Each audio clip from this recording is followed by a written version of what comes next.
What's up, guys and gals? Welcome back to the Nerd Castle. Today in the world of indie games, we're going to be checking out a free open source game. This is one that any of you can play, regardless of where you're at with your financial situation. This game is free. It's actively developed through GitHub and everything, actually, and it's Endless Sky. It's been around for a while, so the game's going to be showing its age. This game is very much in the vein of things like Tales of Maj'Eyal, or games, like Caves of Cud, or games that they've been actively worked on, like Unreal World, for a very, very long time and have largely kind of flown under the radar. This one has been released to Steam, and they're still updating. They're still putting stuff into it. The game is also actively modded, so you can add tons of stuff to it if you want to. So anyways, we're going to check it on out today. We're going to dive straight on in and see if we can make a little bit of money in space. If you've never seen this one before, or you've never played it before, now, this is a massive, sprawling, open-world space sandbox where you can trade, you can fight, you can build a fleet. The game is loosely based on an old game called Escape Velocity, which I never really had a chance to play, but I've been on a big space game kick lately when it comes to things like, Elite Dangerous and whatnot, so I figured we'd dive on in, take a look at it for about 30 minutes, and see if it's a game you wanted to add to your wish list.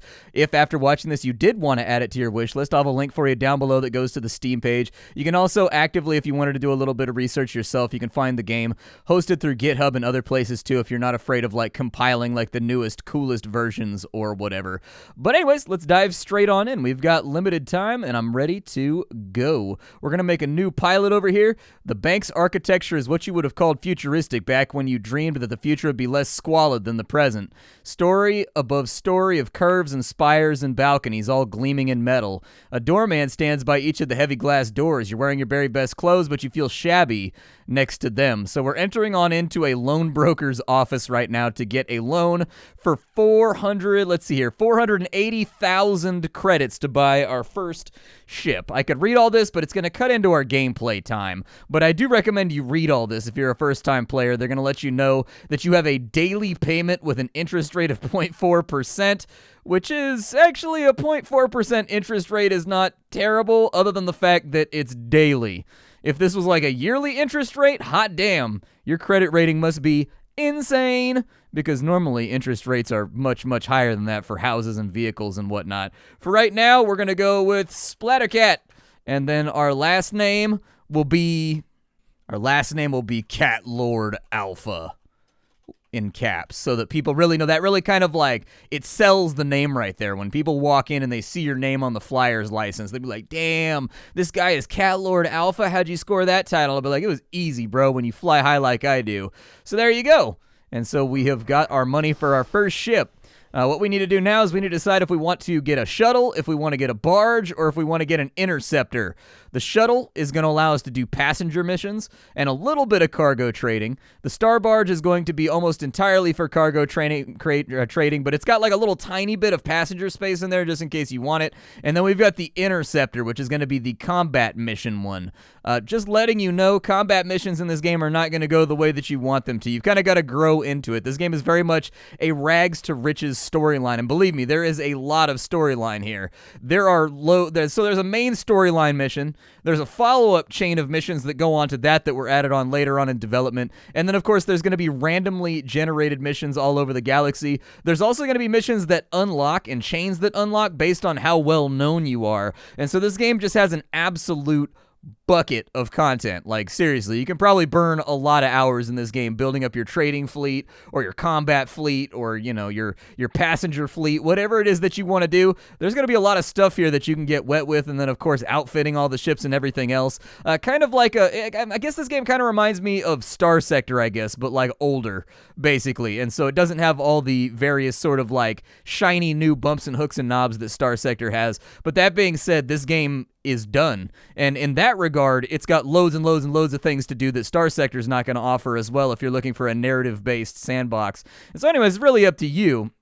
I'm going to go with the Star Barge because I like flying cargo around. I'm a big cargo guy. This ship right here, not the best ship in the galaxy for moving cargo around. This is your baby starter ship. However, it does have 50 cargo slots, as you can see right here, which is going to allow us to make some serious profit, because this game is very well designed to be a space trader. If you enjoy space trucking, this game is for you. It's got all of the tools and all of kind of the amenities that make trading very, very easy. And so anyways, we'll buy that ship right there. We've got to decide on a name for our ship. We're going to name it Cat Force 1.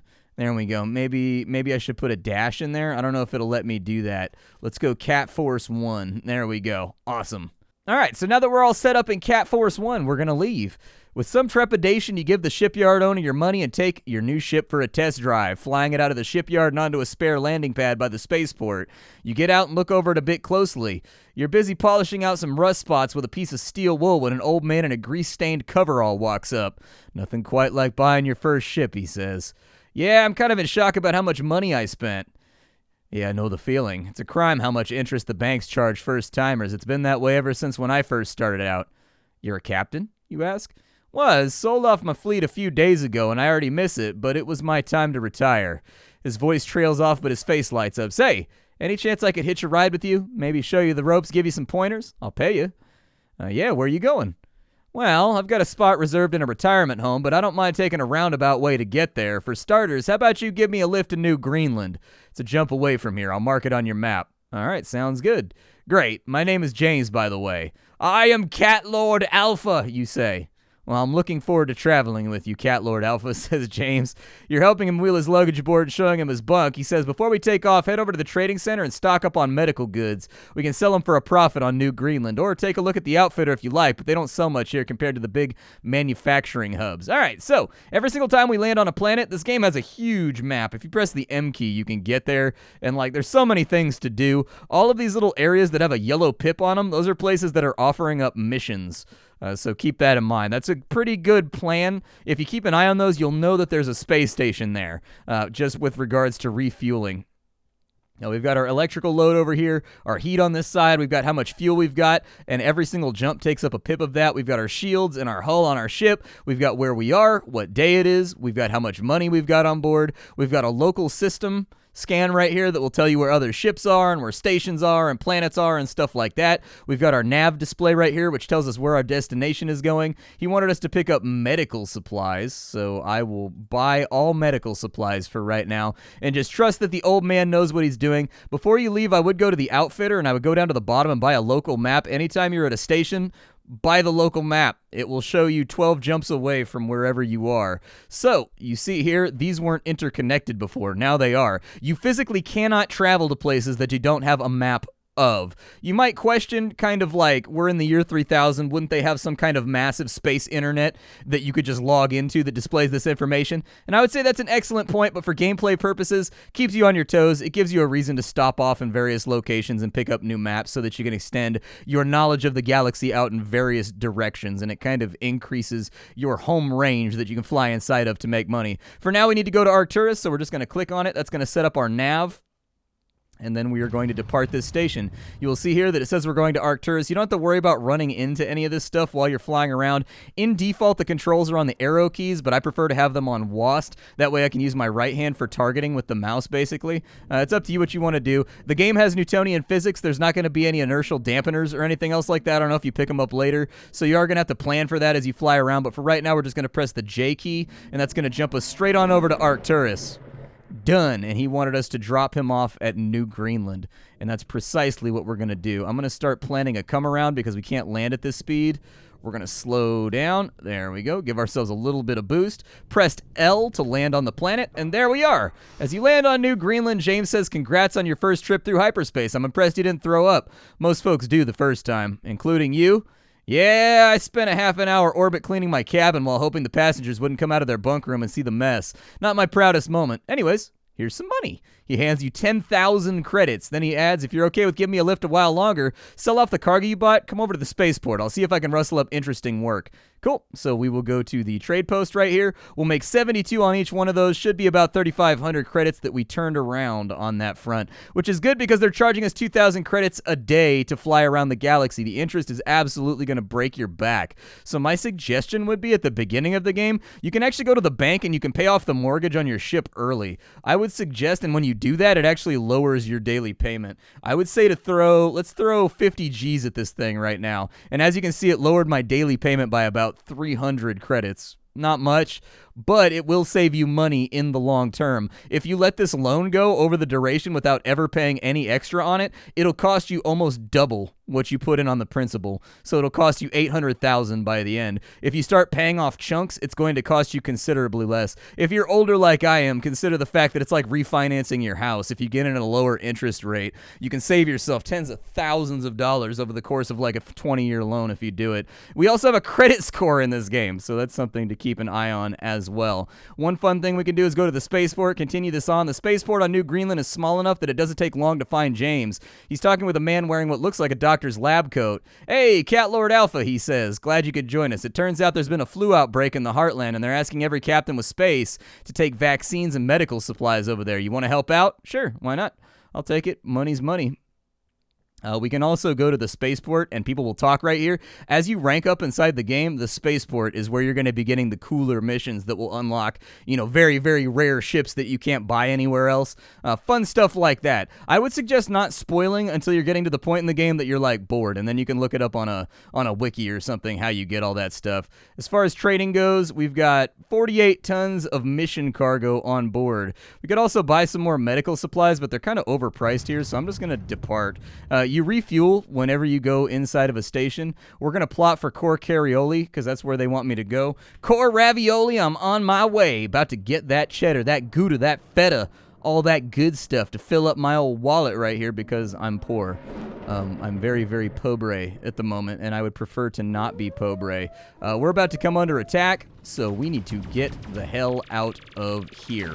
Bye! See you later. We're going to blitz on out of this area because that was not going to work out. We are not a combat ship. We are going to absolutely get reduced to fragments, like almost instantly. Our ship, specifically inside the description of our ship, it says that it's a prize target of pirates because it's defenseless, it's slow, it has no hull, it's basically just a cargo it's basically a cargo hold with an engine strapped onto it. You drop off the shipment of vaccines and collect your payment of 30,000 credits. Haul and Freight, says James, not the most glamorous job or the most interesting, but you're always guaranteed that steady income. And once you know the galaxy a little bit better, instead of taking missions, you can find your own trade routes to follow. Only trouble is, build up a fleet with lots of cargo space and not enough defenses, and the pirates are going to start to notice. All right, well, did you get attacked a lot by pirates when you were a captain?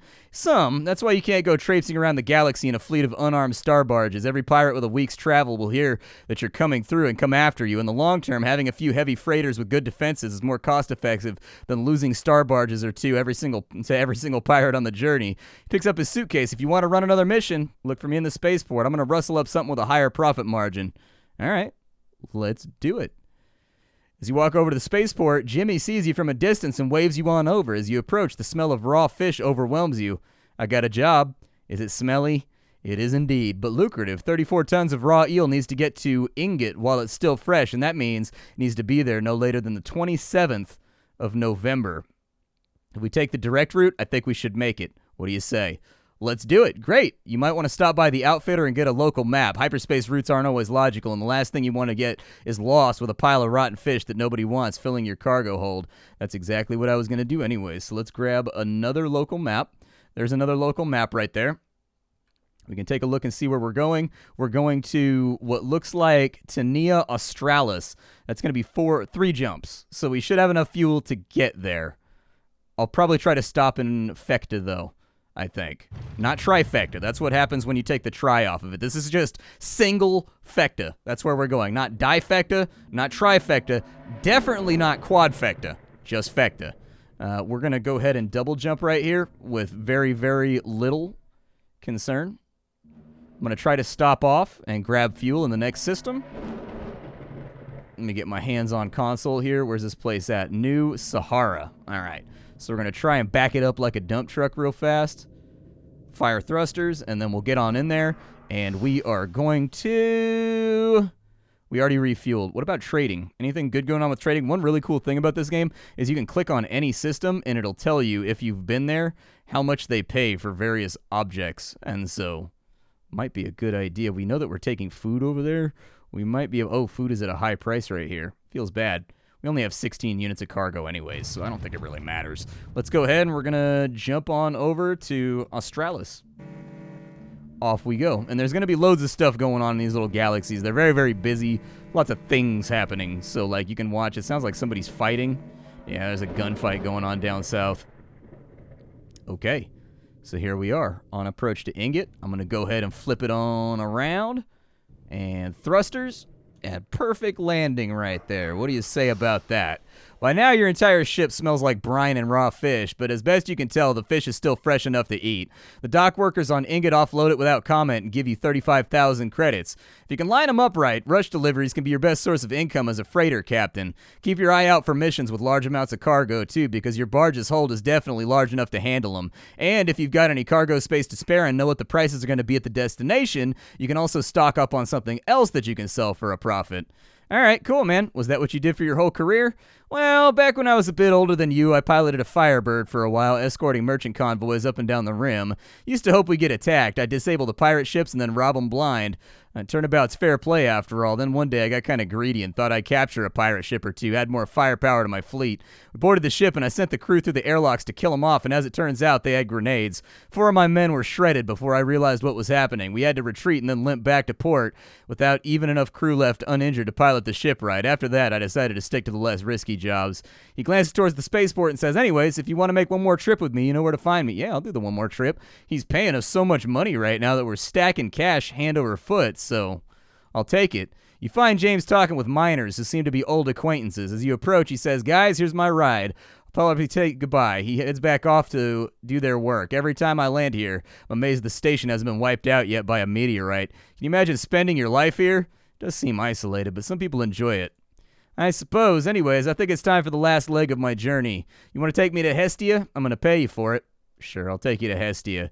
Once again, you walk back to your ship with James, and once you get there, he's stowing his luggage. You pull up information on your computer. It's a paradise world, terraformed to have a perfect climate, accessible only to the very wealthy. You wonder if he's going to fit in there. Okay. In the outfitter, I'm going to grab a local map real fast, because I don't know where Hestia is at. We're going to take a look. Looks like we are going to Toledo, is what it looks like to me. Yeah, I think we're going to Hestia, which is on Toledo. That's going to be 3 jumps, which is easy peasy. We should be able to make that no problem. We don't know the prices over in Toledo, unfortunately. We do know the prices over here in Alphard. Luxury goods are up. Are luxury goods down from right here? We can make about 300 a pop on 50. We're looking at about 15K profit. I think it's a good idea. Yeah, let's do it. Buy all and load up. That was a very, very expensive acquisition, but we're going to go to Alphard first. And once we get to Alphard, I think we're going to make a whole bunch of money, and life is going to be looking good. I don't know what the payment is that we're going to be getting from James, but we're going to follow it through, and we're going to see how it plays. Now, I'm just going to instantly get the next jump going because, yeah, there's nothing in this system, which means that pirates are going to be messing around out here. And I'd rather not get smoked trying to get from point A to point B. We'll go on over to the follower. Go ahead and land it on in here with the L key, and then we'll go to the trade board. We're making 332 off each one. Okay. We'll sell it all here. And actually, yeah, we turned a nice little profit right there. Not too bad. Not too bad. Do we know, now that we're closer, what they're doing for their prices? Nay, we don't know what they're doing with their prices. Okay, well, it's probably best just to jump on over there then. And that's precisely what I'm gonna do, because there ain't no cure for the trade hub blues. All right, so we'll head on over to that site. We are in Hestia, which is inside the Republic, I think. Yeah, and so being on Republic worlds, we should be reasonably safe, unless we're out in the sticks in the middle of nowhere.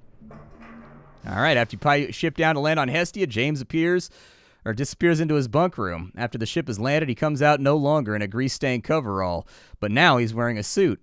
As a lifelong textile worker, you automatically note that the suit is made of real wool, very finely woven. It's been tailored to fit him. He smooths down the front of the suit distractedly and then looks at his hands as if unsure of where to put them. How do I look? You look great. Let's hope the locals think so. There's an awkward pause and you're not sure how to respond. Then he says, thing is, this here planet is one of the most exclusive retirement communities in the galaxy. Plenty of the locals are probably worth more than 1 billion credits, but they're mostly financial or business types, old money. I'm rich enough to be here, but I just hope they're willing to socialize with someone who made his fortune flying a ship. Before you go, is there anything else you want to ask me about being a new pilot? Nope, I think I'll manage. Any good trade routes you can give me? One of the most reliable routes is to bring food from the dirt belt to Earth, or other urban worlds around it. There's billions of mouths to feed on those worlds, and the dirt belt sells food on the cheap, so it's a great place to get started. Just remember, though, if you start using the same route for too long, you're going to start causing the prizes to destabilize. The dirt belt can only produce food, and people can only eat it so fast, so if you change up your trade routes, you'll notice the return getting worse. Or if you don't do it. Okay. Well, I guess I'll manage. He gives you a credit chip with 30,000 on it and says, best of luck to you, Captain. Don't hesitate to look me up if you're in the area and check spaceports wherever you land. You'll never know what you'll find around here. It's very, very true. You want to donate a saliva sample. Frequent interstellar travelers are the primary vector for pandemics, so we're supposed to monitor any starship captains that come through here. No, I think I'm okay. One thing that I would like, ooh, these guys got the good stuff over here. This place is stocked up. They got beam lasers, energy blasters. They got all the stuff that a growing boy needs. Poof. All right, so here we are. I bought an extra fuel pod so that I can jump 4 times. Instead of jumping 1 or 3 times. It just makes life easier, since from here on out, we are on our own. We can take a look at the job board. The job board is going to give you a number of missions around that you're capable of doing. It'll gray out any of the missions that you are not outfitted to take on. We've got a bulk delivery that's going out to Valhalla. I prefer to go back into the core systems if I can. That's where the fuel pods come in, is because you're going to be doing a lot of consecutive jumping. This game has the exact same thing going on that Elite Dangerous has, where, except to a lesser extent, like, jumping is faster in this game, but, like, one of the things, like, I love Elite Dangerous. I play it a lot, but one of the things I don't like about Elite Dangerous is just the sheer volume. Like, in a 4-hour play session, probably 2 hours of it was spent in transit, and it just drives me up a wall. I don't find that to be compelling, and I wish they would find a way to kind of smooth that out. And so anyways, it looks like New Switzerland is good. They want 42 tons of gallium, and they're paying 44,000 credits for it. Absolutely. If we got passengers going down that way, I wouldn't be against grabbing a couple passengers either. It doesn't look like we have passengers going out that way, unfortunately. Actually, there's 2 missions going to Valhalla. That's what I should have done. We could have got 39K right there, and then another 17K. That would have been a good hookup. Ah, well, that's life. Sometimes you miss an opportunity. Let's get to the jumping. Get this barge thumping. Gonna make money trading with something. Jump, please. Thank you. That extra fuel pod, dude, it's going to save me so much time. I'm ready for it. We're just spamming J out here. And that's the game. Really, the only rotation that changes, if you're going to stay in star trading, the only thing that changes is you get more ships that you add into your fleet so that you can carry more stuff, and you can completely and totally, like, tap out an entire system by yourself, supply all of their needs, and give them basically like a surplus. You're also going to be responsible for hiring and getting guards and outfitting their ships to make sure that you're not getting sunk. Hey, look, it's our old friend Ingot. I'll probably stop, like, over here. Somebody's scanning me. Why are you scanning me, dude? I always get offended when people scan me in video games. I don't like that. Like, I'm not doing anything wrong. Why are you scanning me? It's not like I breeze through doing 900, trillion AU a second. Like, I'm out here just being a member of the community, and you're scanning me, brother. You're scanning me. Me, the guy that I thought was friends with you. Don't scan my butt, bro. Friends don't scan other friends' butts, okay? That is firmly into romantic territory, and frankly, I'm not on the market right now. You know what I'm in the market for? Money. Let's keep on jumping until we get there. I need this 40K. I need it real, real bad.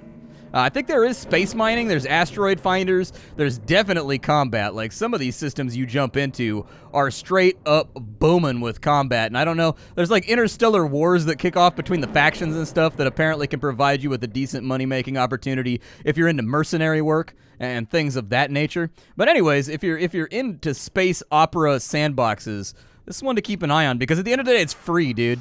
It's free. Hey, 44,000. All right, let's take this to the bonk, and we're going to throw another 50,000 on our debt real fast. And now we're underneath 2,000 credits a day, which is good. Like, we've thrown 100,000 at it. Our principal is getting lower. It's just that the interest, dude, it stacks up so fast. It stacks up so fast. Job board. We got anything going to similar locations? We've got one to Heartland, which I know is pretty close. That's going to be 9,000 credits to take a passenger over to there. We've got a rush delivery to Valhalla, which is pretty far, man.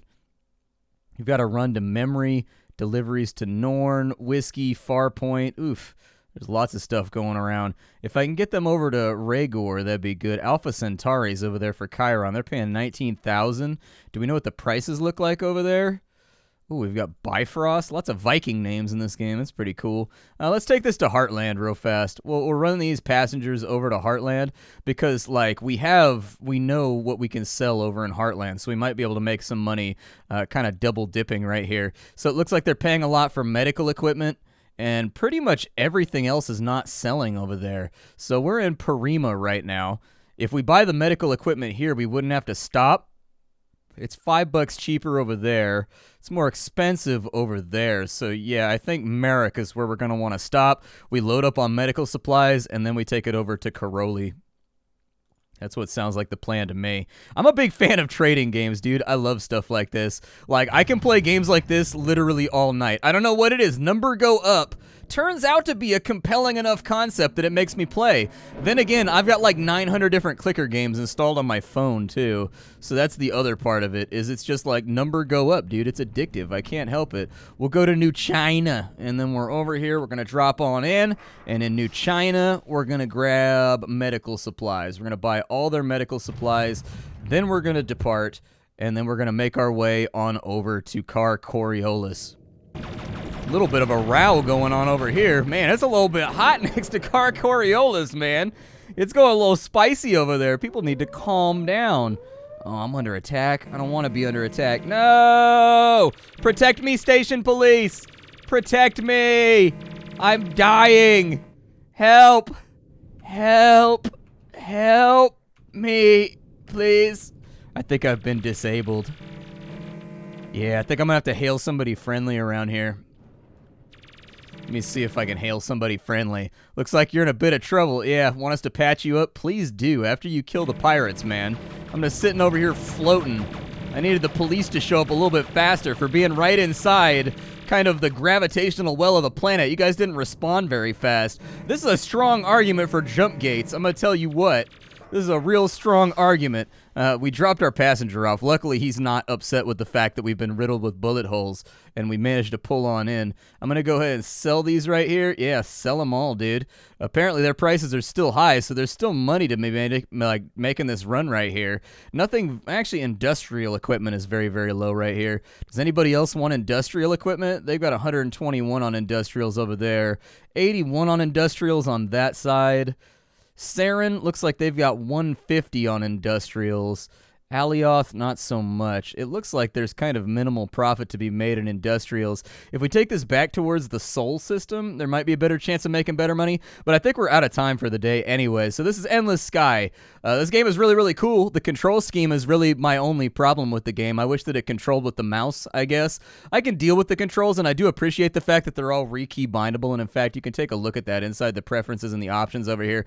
Fairly customizable. Inside the settings, there's a number of other things you can play around with to make the game more visible or less visible, or like more automated or less automated, which is good to see. And then of course you've got a list of your mods over here that you can throw on into the game as well if you wanted to mod it back out. My name is Splattercat. I sift through the pile to find what's worthwhile in the world of indie games every single day so you don't have to. Today up on the chopping block was Endless Sky, which continues to get updated and is available completely and totally for free on Steam. So feel free to check it on out. If you were looking for something like Spaz that's got quite a bit more depth to it, that's looking to have, you know, like fleet building, but also like trading and stuff like that without all the goofy pretext and whatnot, you might like it. I'll see y'all later. Thanks for being here. Bye-bye.